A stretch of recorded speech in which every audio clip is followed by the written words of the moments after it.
The film begins at night in the suburbs of Los Angeles, where the audience is introduced to the main character, Louis. He is seen cutting through a wire fence to be resold. His actions are caught by a security guard, who then questions him. Louis claims that he is lost, but the security guard does not believe him and asks for his identity. Louis attacks the security guard when off guard and immediately runs away. While driving to sell his stolen goods, Louis was seen wearing the watch of the security guard who had been transferred to him. In the back of his car, he stored various stolen goods he planned to sell to meet his daily needs. Arriving at the stash place, he tried to ask if there were any job vacancies for him. However, the owner firmly refused, saying he would not hire a thief like Louis. On the way, Louis saw a car accident. Overwhelmed with curiosity, he pulled over to take a closer look. Shortly after, a journalist named Joe stopped and began documenting the rescue efforts in the accident to sell to a TV station. Louis also asked Joe if he needed additional help, but his request was denied. Shortly afterward, Joe received information from the radio in his car about another accident that had just occurred and immediately went to cover it. The day turned to night, and Louis watched the morning news. He saw footage from journalists covering last night's accident. From here, an idea came to his mind. Why didn't he try to make a similar living? With a desperate determination, he stole a bicycle, sold it, and used the proceeds to buy some equipment, including cameras and tapping devices that could capture police network communications. Shortly after that, Louis began his actions by going to the scene of an accident and recording the incident there. It was clear that this man had an iron-strong mentality. He was never afraid or timid, even though the police often scolded him for covering too closely. This continued until one night when Louis arrived at the scene of a car accident on the road. Without hesitation, he immediately recorded the incident despite being reprimanded again by the police officer. Shortly after, he met other journalists and saw how they sold their accident footage to TV stations. Inspired by this, Louis recklessly went to a local TV station called KWLA6 to sell his coverage. There, he met a news editor named Nina Romina and an editor in charge named Frank. Nina was interested in Louis' footage and bought the video for $250. She then advised Louis to buy better equipment to improve the quality of the footage. Because of Nina's praise, Louis was even more eager to learn about technical matters and police codes. He then hired an assistant named Rick, who was tasked with memorizing police codes and monitoring navigation so they could arrive at the scene quickly in the event of an incident. Rick initially had difficulty carrying out his duties. Because he provided poor navigation, they were late covering an incident. However, after receiving guidance, he was finally able to work well. Once, Louis and Rick went to a shooting incident in a residential area. The police secured the area, but Louis recklessly entered the victim's house and modified the scene to get a more dramatic recording. After that, he immediately took the recording to the TV station. The editor, Frank, looked upset while watching the video because the footage violated journalistic ethics. Louis had covered without permission and trespassed into restricted areas. However, Nina was delighted with Louis' work and decided to air it anyway. One day, Louis and Rick went to cover a car accident. They arrived before the police. Louis took advantage of this opportunity to get exclusive coverage. He even recklessly moved the position of the victims to make the footage look more dramatic. As usual, Nina was delighted with Louis' coverage. But in the middle of their conversation, she noticed something strange because there was a blood stain on Louis' shirt. Realizing this, Louis immediately distracted Nina by asking her for a date. But out of professionalism, Nina declined the offer.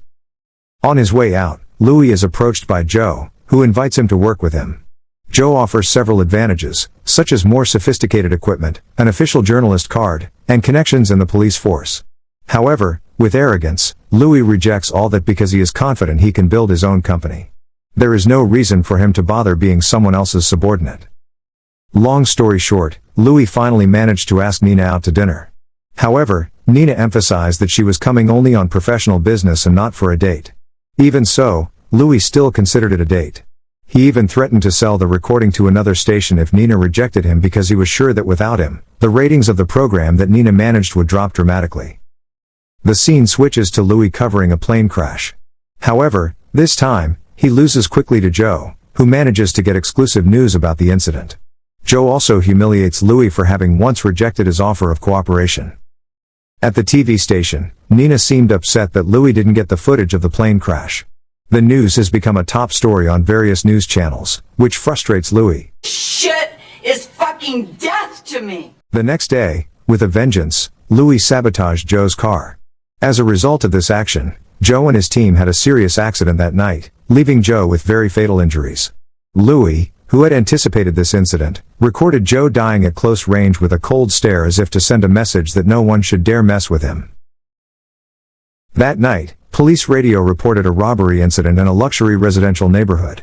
Louis and Rick immediately went to the location and saw that the police had not arrived. Not wasting the opportunity, Louis entered the house while Rick was asked to wait in the car. Unexpectedly, the robbers were still inside because their car was parked in the yard. Calmly, Louis recorded their license plate in their faces. After the robbers left, he entered the house and documented the victims who died miserably. After being satisfied with the recording, Louis and Rick immediately left the scene just as the police began to arrive. Louis took the recording to Nina. However, when Frank saw the contents of the video, he forbade its airing because it violated journalistic ethics and did not comply with broadcasting standards. However, as before, Nina defended Louis and insisted on showing the recording with the faces of the victims censored. Without them knowing, Louis had edited the video further. He deliberately cut out the scenes showing the license plates of the cars and the faces of the perpetrators so that they would not be caught quickly. The aim was to keep the news in the spotlight, increase ratings, and raise the selling price of the footage in the future. Nina seemed hesitant about Louis' high price, but Louis assured her she would not regret it. He promised that the TV station could continue broadcasting developments in the case exclusively until the perpetrators were caught. Nina tried to bargain, and after some argument, Louis agreed to the amount offered. However, he made a few conditions. From now on, every news program broadcasting his recordings must include the name of the news service he founded. In addition, he asked to be introduced to the station's managers and directors to expand his connections.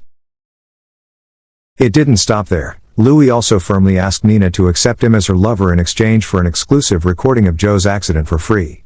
Although she had doubts at first, Nina finally agreed to this deal. The next day, Louis was approached by the police, namely Detective Frontier and his partner, Detective Lieberman. Their arrival was aimed at digging up information about the robbery case. Louis then told his version of the chronology of events. He claimed he initially came to the location because he heard the house alarm go off and wanted to help the victims. However, when the detectives asked him if he saw the faces of the perpetrators, Louis lied, saying that he was too frightened and did not have time to record their faces. He submitted a recording he edited beforehand as validation evidence for his testimony. After the detectives left, Louis began investigating the license plates of the robbers' cars to find their addresses. At night, he went to their homes to observe their activities firsthand.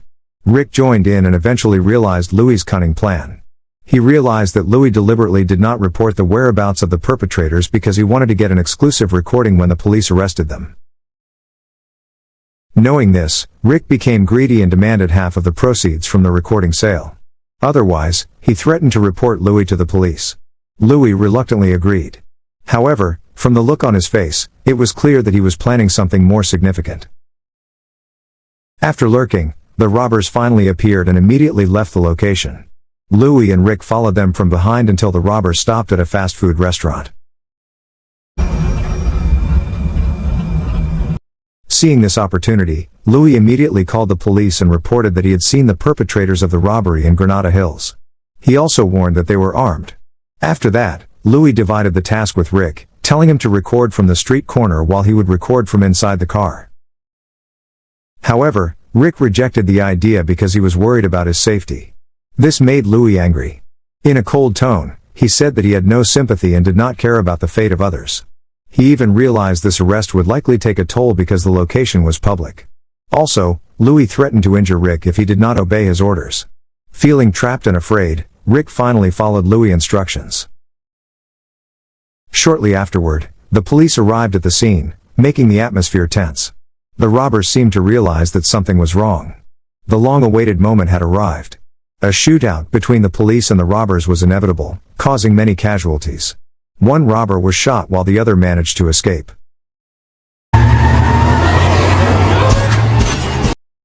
Louis, who was covering the incident, did not remain silent.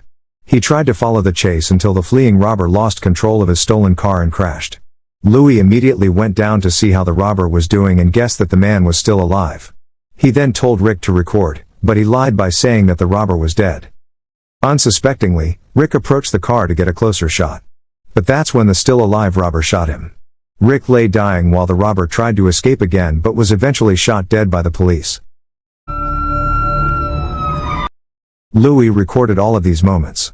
Without guilt, he pointed his camera at Rick's dying face. It turned out that this was part of Louis' cunning plan. He deliberately manipulated the situation so that Rick was killed at the scene. For Louis, this was a way to get rid of Rick, who had previously dared to blackmail him. Louis then handed the footage over to Nina. Although the woman was grieving Rick's death, she was happy to get an exclusive story. Shortly afterward, the detectives went back to look for Louis because they were annoyed with the results of his coverage, which showed a policeman being shot. They asked for all the recordings as evidence. However, Nina refused because, legally, the recordings were the property of the TV station, and they had the right to broadcast them as part of the news. After that, Frank approached Nina and revealed a shocking fact. The incident that occurred in the luxury neighborhood was not an ordinary robbery targeting the homeowner's property but a drug robbery because the homeowner was a big dealer. Even knowing this fact, Nina still decided not to reveal it because the story about the robbery in the elite neighborhood would be more interesting and gain sympathy from the audience than a drug-related robbery. On the other hand, Louis was finally arrested for questioning concerning the previous case. However, he lied again, saying that he suddenly remembered the robber's face when he met him on the street, which was why he reported him. Even though he had previously said that he didn't remember anything. The detective knew that Louis had lied, but she didn't have enough evidence to convict him. Louis was finally released. With a relaxed face, he walked out of the police station as if he had never experienced anything.